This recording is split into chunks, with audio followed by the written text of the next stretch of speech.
my thoughts in the masterminds was like, you've been thinking about this so much, just do it. Just try it. Just go. and so that's what I did. And so in coming around to Mindful Moguls, I had a point of reference.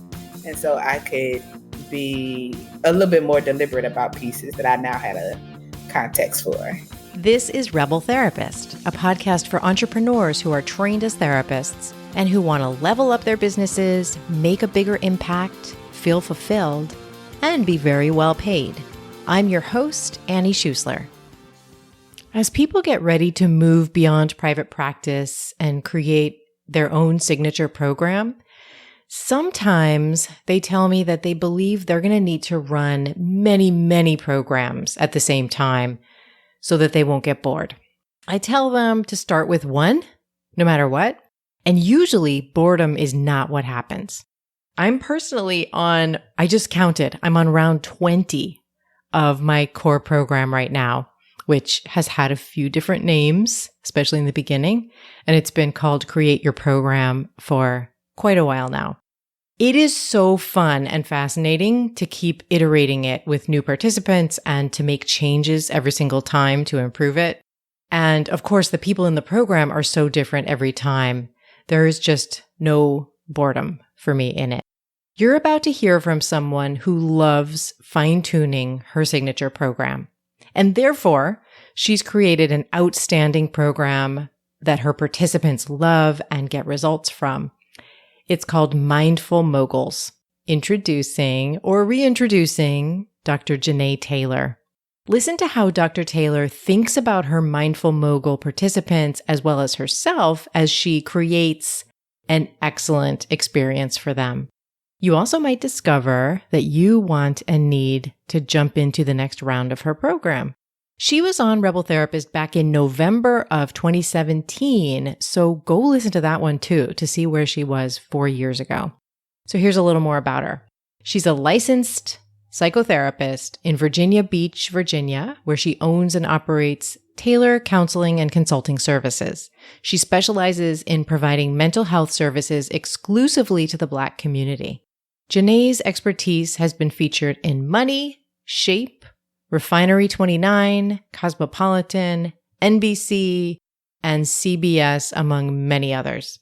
As the founder of Minding My Black Business, Dr. Taylor has created a digital space that provides resources, workshops, programs, and a podcast for Black entrepreneurs to check in on their mental health and each other. All right, let's get into it. Thank you so much for being here, Dr. JaNaè Taylor. Thank you, Annie, for the invitation. I appreciate it. I'm so excited to dive in. Okay, so now this is going to be like a part 2. If you haven't heard part 1, go listen. And so tell us now about the programs that you're offering.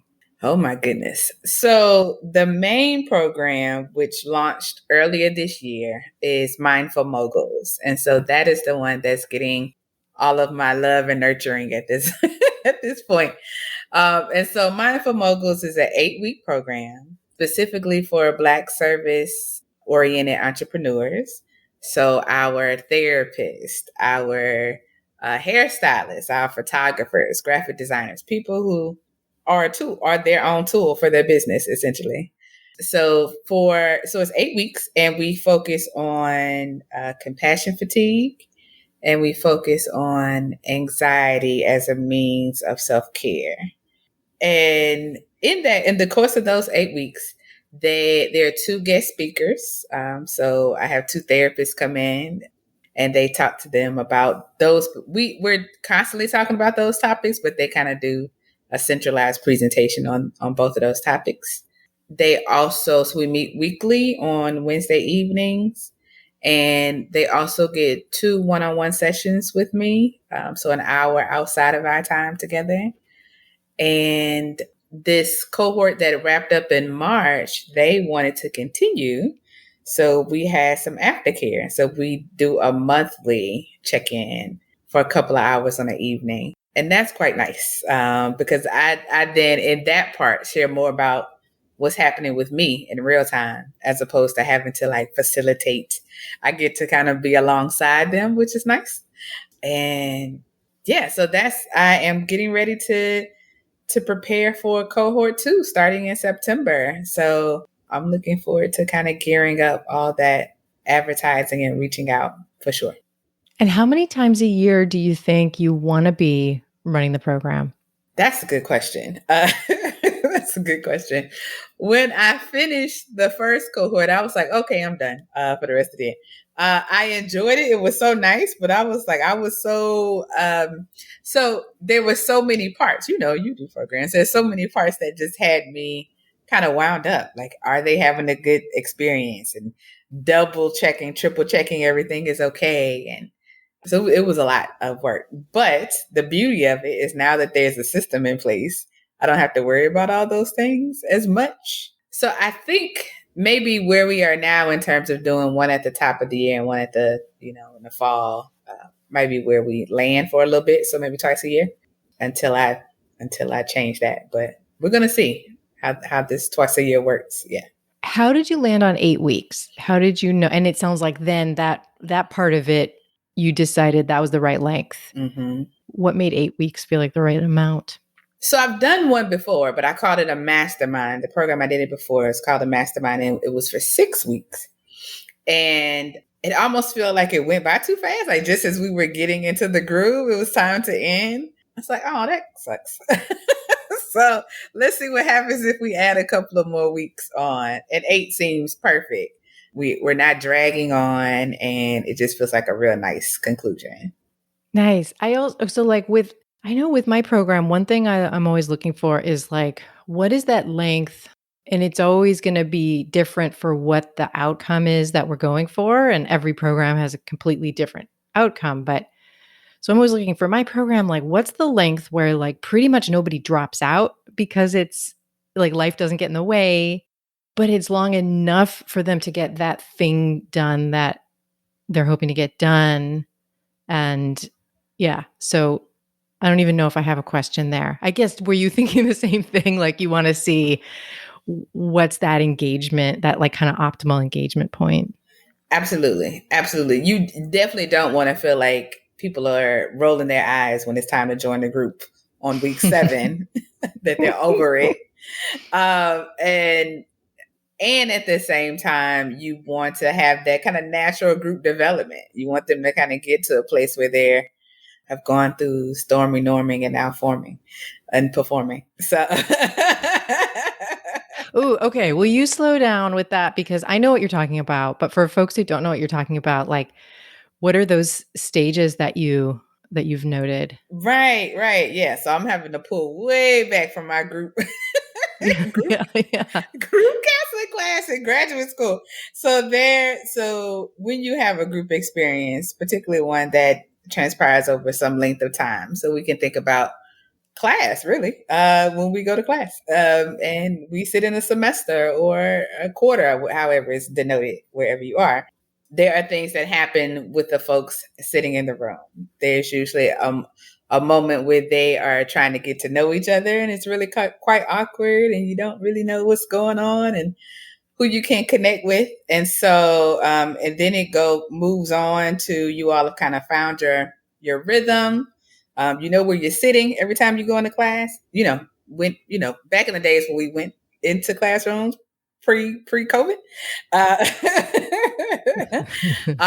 you can anticipate the instructor, and you knew when things were due. You knew the beat of the expectations. Then there becomes a point when there could be some tension brewing for whatever reason. And so they usually call that the storming storming phase.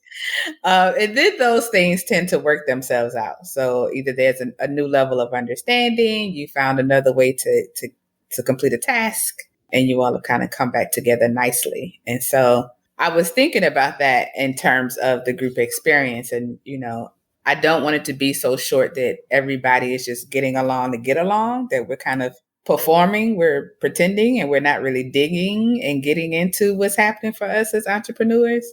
And we kind of because that can happen. I've watched a lot, particularly in these entrepreneurial groups, is that people are so focused on the business and so focused about their next lead or where their next dollar or next collaboration is coming from, that it takes a while to get them to actually talk about them, the person behind the business.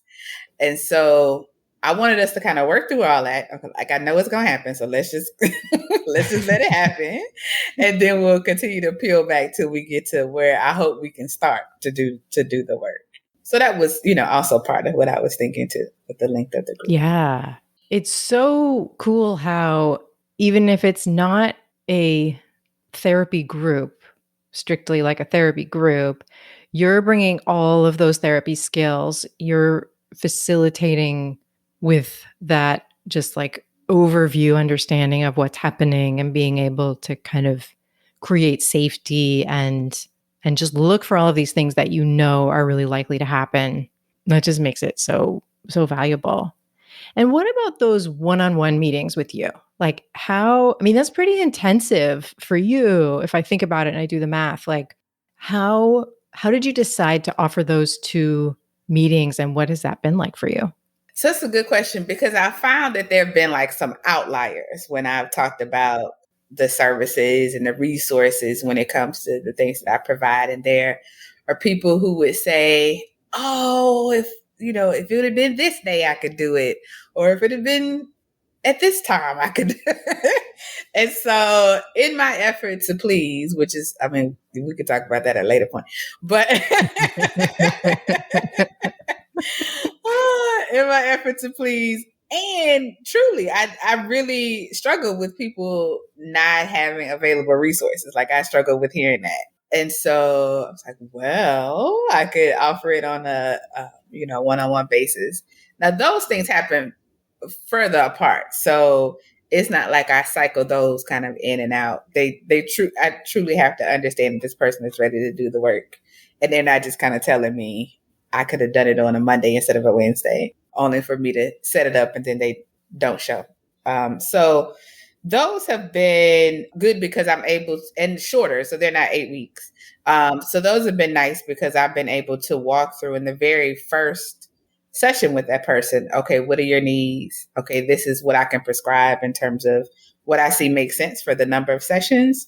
This is what each session will look like. And then we just hit it. Like, it's a lot of work and a lot less warm and fuzzy. I'm not mean or anything, but we are action oriented the entire time. And for some people that works out really well, particularly the last one that I did. I was working with an entrepreneur and he was struggling with an employee and how to communicate with her better and get his message across. And so, yeah, we were able to kind of knock out some things in those sessions. So that felt really, and it wouldn't have been appropriate for the group experience because it was so tailored to, I need to work on my communication with my employee.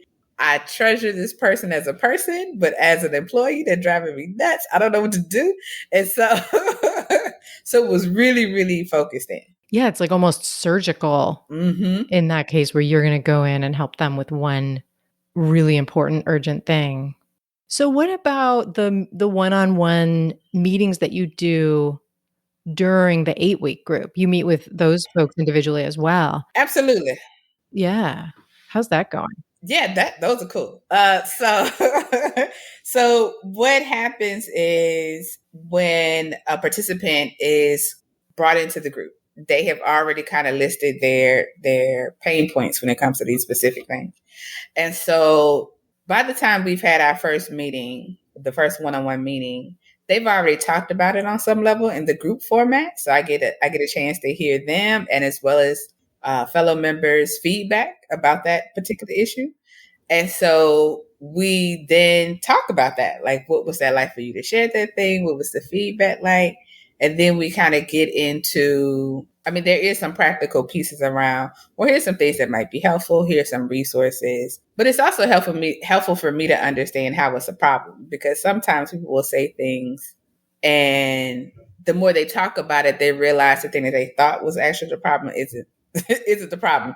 They're either too zoned in on it, or they don't give it enough space to work on it, or they're feeling the pressure for it to be perfect or something. And so just having some space where they can sit with another entrepreneur who has the benefit of not being, entrenched in the issue, so they can, hear another perspective has been really nice for them. And that was something that I learned from doing the program as the mastermind. So I did not offer that in the mastermind. And one of the feedback points was that they wish that they had had more time with me. And in my mind, I was like, well, what do you mean? We were together for 6 weeks. And so, and I was like, oh, solo. Okay. And so that's why I added this point. And for me, it's helpful too. It's also kind of see them in that solo aspect. And it's also times when I kind of give like, oh, I appreciate when you did this thing. I appreciate when you shared this thing. And that seems to be really nice for people too. So yeah, and then the second one is usually a follow-up to, okay, we talked about some weeks ago about how you were going to do these things.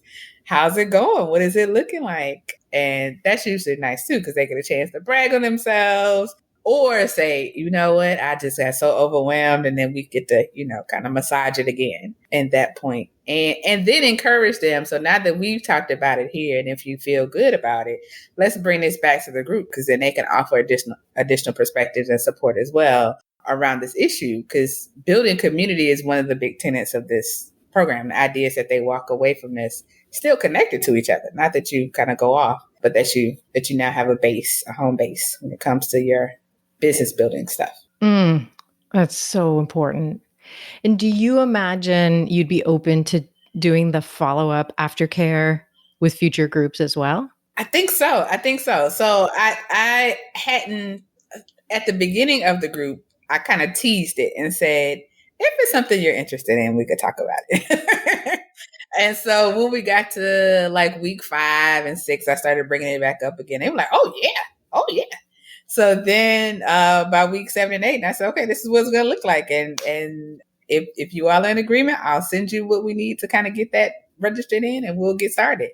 So yeah, I think it's been really, really nice to continue to stay connected. And now they are connected to each other, like on social media platforms, and I see it. And I see them like talking to each other. And it's funny because I try to navigate. I'm like, should I jump in or no?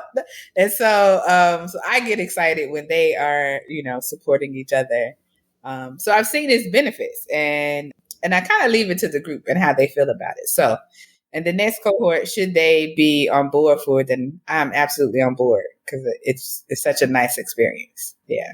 Yeah, that makes me think about like that kind of intersection between what's working really well for you and what your participants want, and finding a way to do both. So it sounds like for example, with the follow-up, you were saying you're really enjoying it. And so then that just makes it, I'm imagining, more clear, like, sure, let's do it. And it's just always this dance of finding what is going to be at that really good optimal intersection where you're doing the kind of work that feels really good to you and is what they're wanting the most and asking for. I'm wondering, like, in the change between the mastermind and the 8-week, were there any things that you changed just because of your own preferences? Ooh, anything that I changed? Yes. So I didn't have guest speakers in the mastermind. It was just me.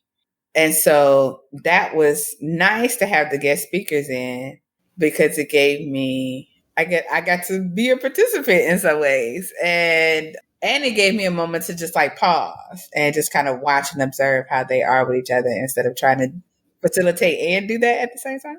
And then selfishly, I got to bring in some of my cool buddies. So people who I respect and I know do good work in these areas, they got to do their thing. And so that was nice too, because the participants was like, oh my, and it was funny because they were saying some of the same things I said, but they were like, oh my God, and I was like, exactly. So, So really what I did differently in the second part is I kind of found ways to give myself a break. And so that was nice. It didn't even occur to me that could be a thing when I was doing it in the first go round. My thoughts in the masterminds was like, you've been thinking about this so much, just do it. Just try it. Just go. and so and so that's what I did. And so in coming around to Mindful Moguls, I had a point of reference.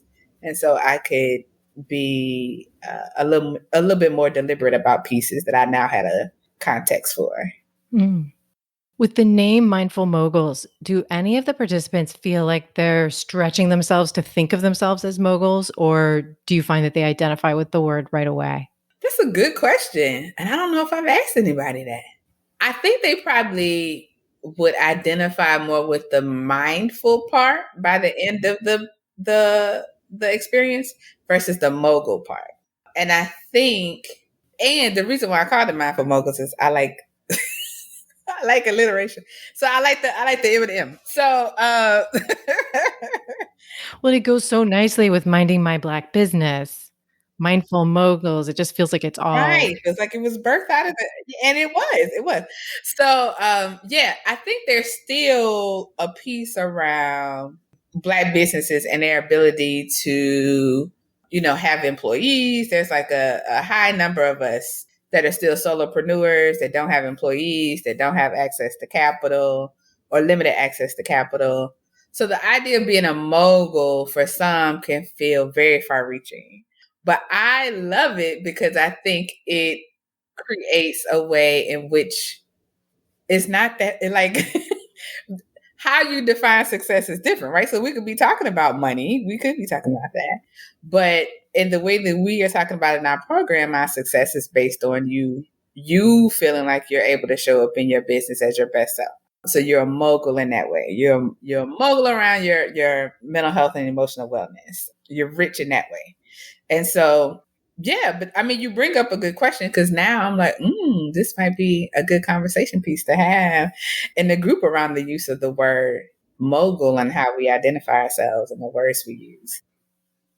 In just a minute, we're going to get right back to it with Dr. JaNaè Taylor. First, I want to invite you to register for Create Your Program. This is a 5-week process to expand beyond private practice.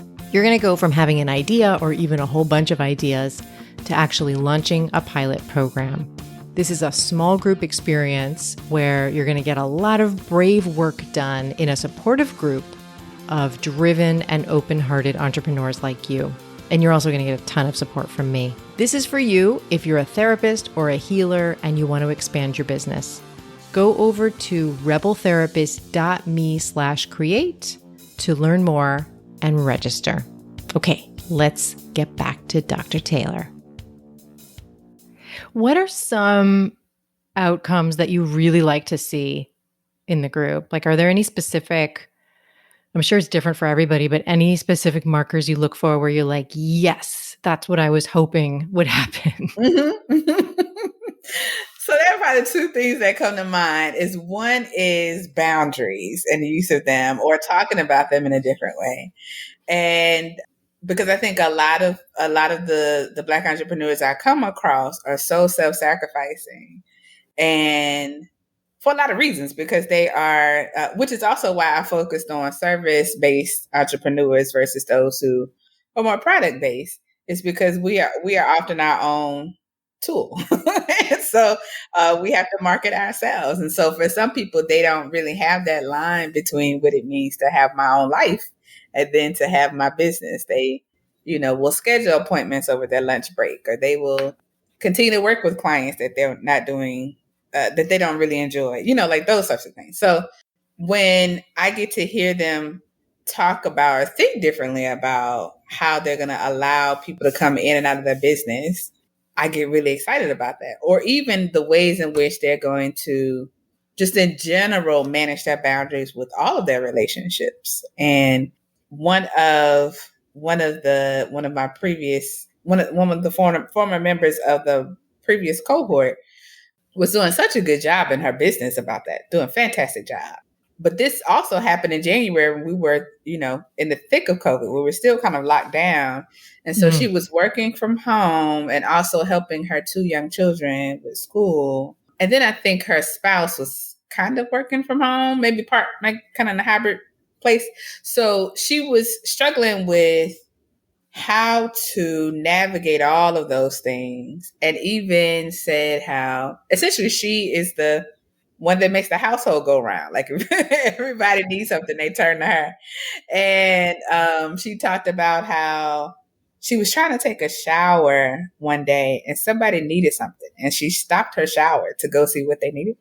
And so the group really sort of like paused and took some time to talk to her about the shower. Like, but couldn't you have had just them 2 minutes to yourself? Like you could have finished your shower. Like what was the house on fire? She was like, no. And so just being able to get her. So we started at that place. And then by the end of group, she had said something. I can't remember what she said, but everybody was like almost giving her a standing ovation because she had implemented boundaries, and she said it in such a way she didn't even catch it. Like she was just, yeah. She was like, and then I told them no, and then I did this, and then I think she even separated herself from what was going on so that she could complete her task. And we were just blown away by the way in which she just, created those boundaries for herself, and made herself the priority. And so when I get to hear those things, that there is a little less of that self-sacrificing going on, that feels like a big win as a part of the group. Yeah. Yeah. Yeah. That's so exciting. And then I'm imagining, like, as more money is coming in, it's not coming in at the cost of self-care. Like it's not coming in. There's just such a binary that I hear so often of, like, it's going to either be hustle and sacrifice or, not making money. Mm-hmm. Mm-hmm. And so, yeah, I'm just imagining, like, with that person, with a lot of people, that also allows money to come in a way that's so much more sustainable. Right. And so if we kind of talk a little bit about the hustle and how that's connected to anxiety, and why we feel like more action is better action. When it's not, you're just moving more. That doesn't mean you're producing anything.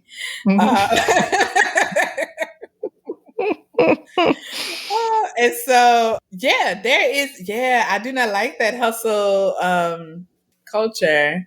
It's just not very. It's not kind. It's not very kind, and it doesn't seem something that's sustainable. But I think a lot of this is about. So when we kind of integrate like social media, it does in some ways feel very performative. Like I have to show that I'm doing a lot. I have to demonstrate that I'm busy so that people can find value in me and find value in my service and find value in my brand. And for those of us who are kind of essentially selling ourselves to get people to come in the door or pick up the phone or send an email, then it does sort of feel like I have to constantly be performing and showing that I'm performing, which is interesting because I've had to kind of think through that myself. And I appreciate social media, but I don't really enjoy posting all that much. And because I straddle between, should I post this? Like, is this even important what I'm about to say? I feel like maybe somebody might care. But then the other part is like, well, if I don't care, why post it? And so, yeah, I'm still trying to navigate that myself, but I'm going on a complete tangent. But the point, the point that I was making is that, I think if we can do a better job of maybe renaming what it means to be intentional in our business without it necessarily feeling like we have to hustle to do it. Because that does feel like a rushed sense and something could get missed in that hustle of it all. Where are people finding you? Are they finding you on social media? Are they finding you through your podcast? All of the different appearances you've been making? Like, where are people getting aware of you who end up signing up for your program? I think as much as I just trash social media, I think it is. I think it is social media. I think it is social media. That's funny. So yeah, I tend to be most visible on social media. So I do have an email list that I could do a better job of being consistent with, but it is what it is. So so I do have the Well, email what list. does that mean? How often are you emailing them? It's sporadic, which is truly that's kind of my nature. So it's fitting that that's kind of happens that way. Ideally, I would love to like send people emails monthly, and but that doesn't happen. I've kept saying that it's not happened yet. Yeah, and then so I have the email list, I have the podcast, I have the website, but I think social media truly is where people would get the most current updates from me as well. And so it makes sense that they would find me there. And for a couple of participants, they were kind of, so it was somebody who already knew of me and then they were referred. So that was nice as well. So these people were close to home in a lot of ways. The participants, I hadn't worked with them directly, but I knew the people, some of the people in their circles. So a little word of mouth. Yeah, I bet that is just going to be growing and growing and growing. Thank you. And the social media piece, like it's interesting. So you've got kind of like which I do too, like a love-hate perhaps with social media.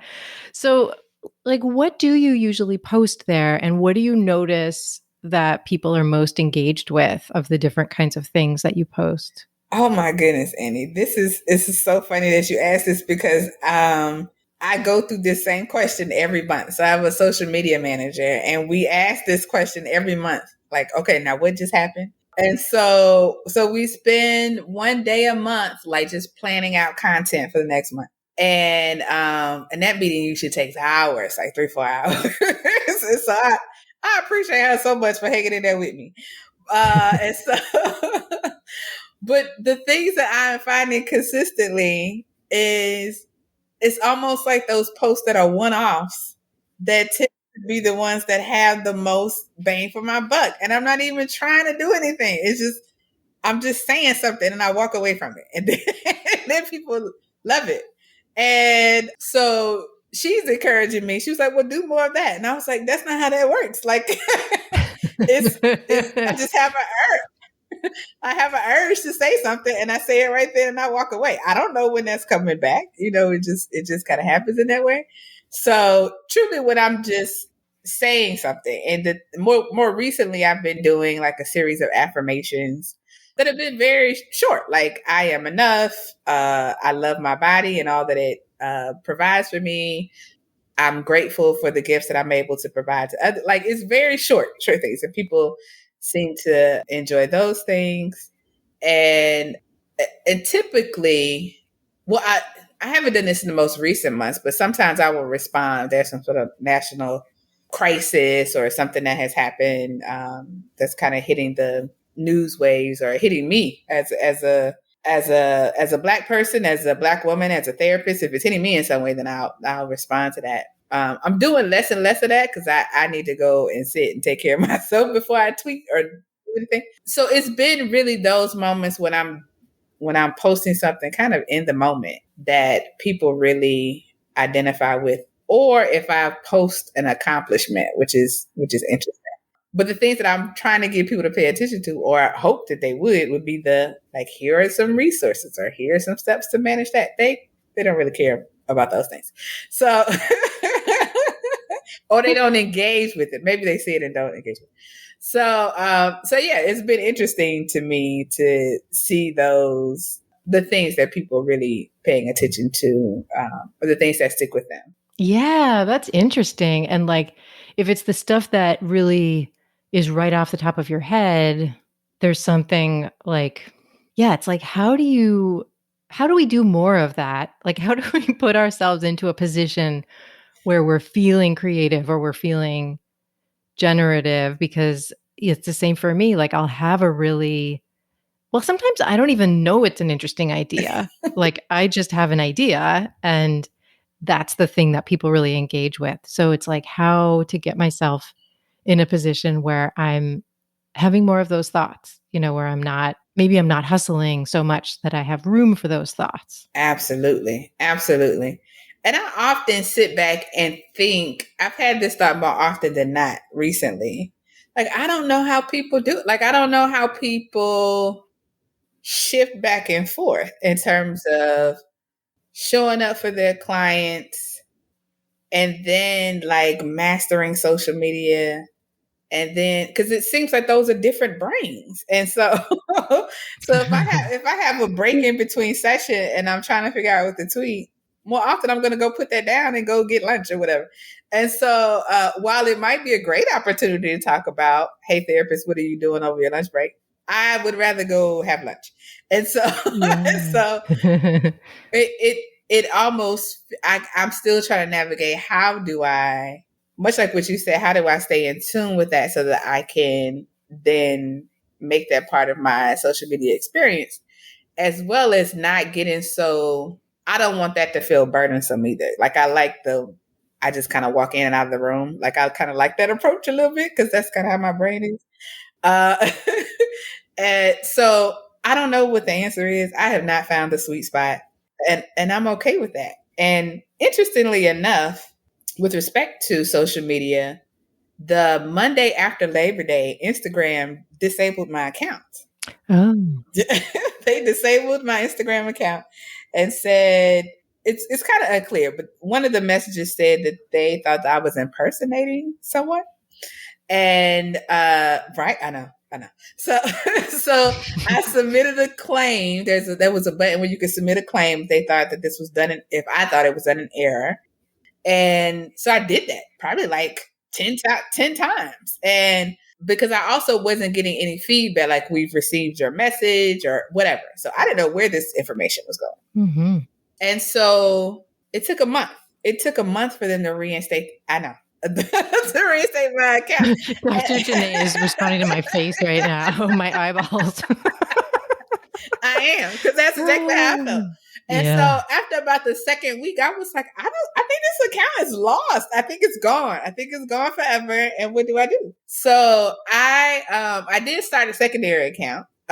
So one that's just kind of focused on Dr. Taylor, like just me and all the other things that I have going on.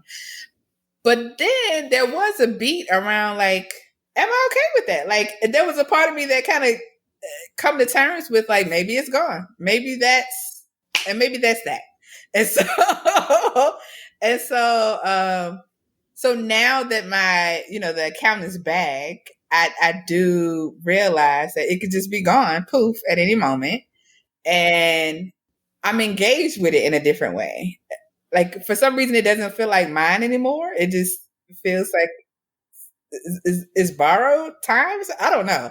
So I'm trying to navigate that. So it's been a few weeks since it's been back on, but that was weird because, much like I said, I take one day out of the month to plan content, and so to invest that heavily in an activity and then for it to just poof. Ooh, yeah. That's interesting. Dr. San Chang just was talking about believing that these platforms are all going to disappear, like in the next 5 years. I guess the Zuckerberg platforms, perhaps. And so I've been thinking a lot about that too, of like every conversation that's happening there, just as even a thought exercise. Like if this all goes away, what do we get to keep? Like we get to keep the relationships, which is really what's most important. We get to keep like the thoughts and the, but in terms of online, what do we get to keep? So yeah, interesting. Right. The thing that I missed the most was not even posting, but I was like, I wish I had a copy of the people that I engage with the most, or at least a copy of my messages and the people I said.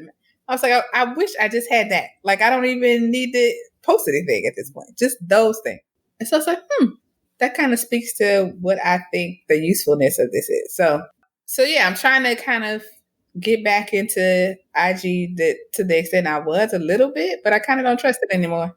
And so, Yeah. yeah. Well, what I'm wondering, like, so you get together and you do this planning every month. Mhm. So how come you don't turn those things into an email? like at the same time? That's a good question, Annie. One, I haven't thought about it. Two,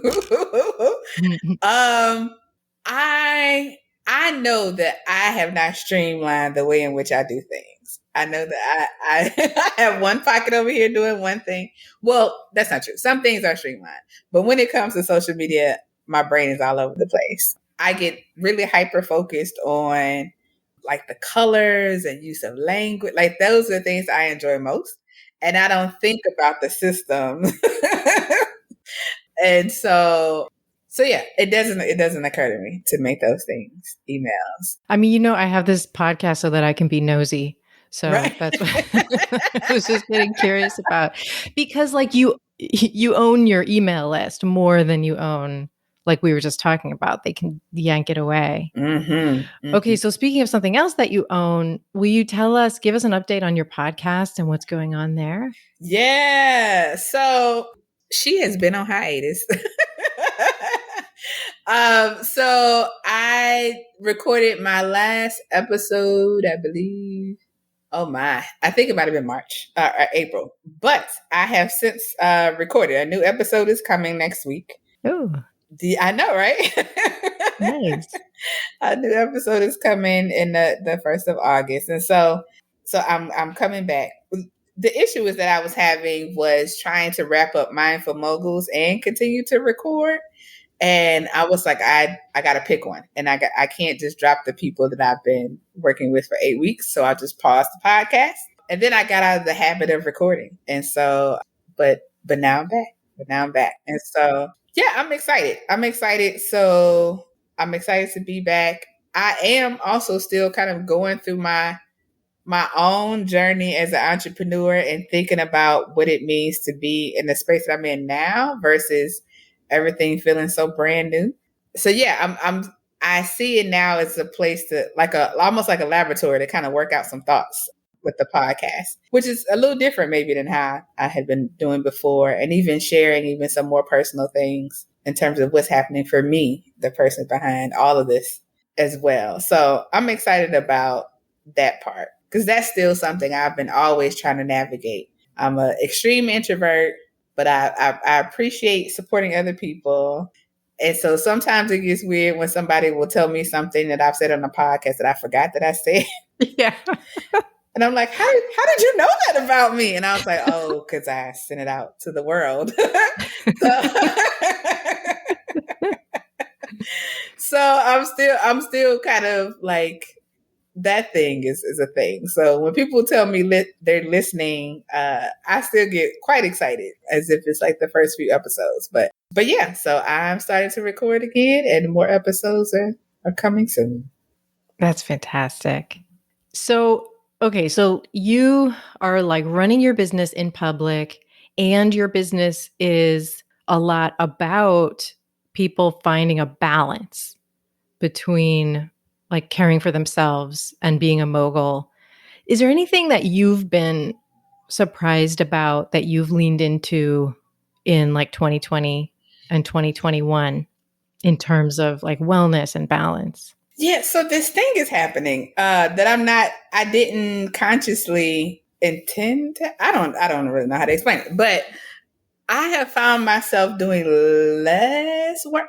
Let's change that because I feel like I'm still working hard. So I'm still working hard, but I'm not. I don't feel like I'm doing it as many hours as I've done it before. So there have been months where my laptop is closed on the weekend, and that is unheard of for me.